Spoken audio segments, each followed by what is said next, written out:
How much effort do you really put into your day-to-day work? Be honest with yourself, when you're at work Monday to Friday, how much effort do you really put in to the day-to-day things that you need to do?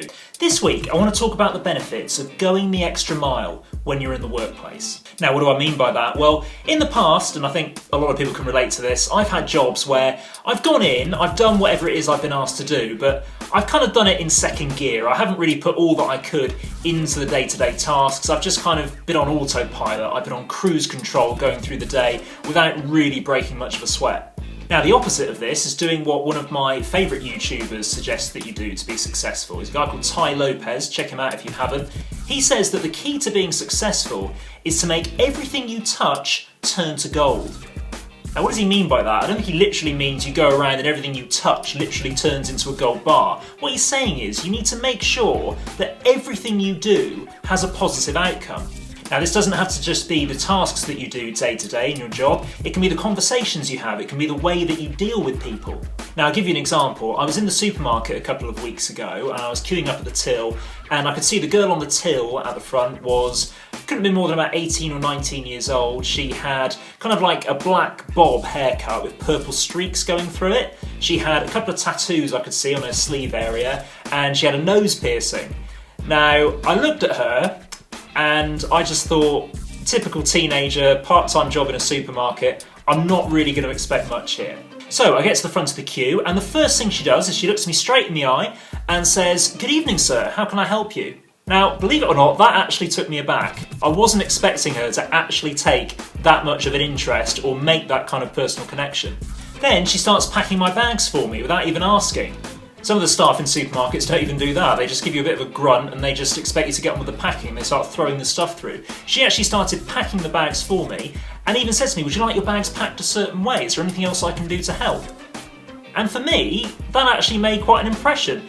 I could see that she was taking her job seriously. She was going out of her way to actually be the best that she could be at her job. And that's the kind of thing that is going to get people noticed. I remember leaving the supermarket thinking, I hope the boss was walking past when she was doing that, because she's the sort of girl who should go on and have a good career in customer service. Now, that's just one example of someone going the extra mile in their job. But let's face it, anybody can do this. For example, if you work as a mechanic, once you give someone back the keys to their car after you fix it up, why not pay them a few compliments about their car? Tell them they've obviously kept their engine in good condition. People will respond to that because, let's face it, we've all taken our car to a dodgy mechanic or someone who hasn't done a great job on their car and you don't use them again. But if you make that personal connection with the customer, people will remember that. If you work in an office and you can see the people around you are really stressed and really busy and your workload isn't too big, then help them out. Ask if you can do some of their work. Ask what you can do to help them.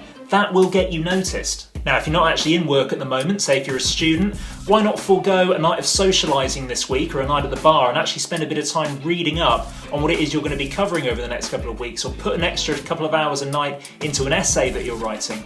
Now, if you're actually looking for work at the moment, why not use this week to really go the extra mile and really step up your efforts on that front? So at the moment, if you're just looking in newspapers or looking online at jobs, why not actually get out there and knock on a few doors? If there's a few companies that you would really like to work for, why not call them up? Ask to speak to the boss. Ask about the possibility of doing some work for them. If you're looking to get into something journalistic or something creative, why not call up a few heads of newspapers or magazines or creative design agencies? Ask about doing some freelance work for them. Don't just rely on them to come to you with an offer.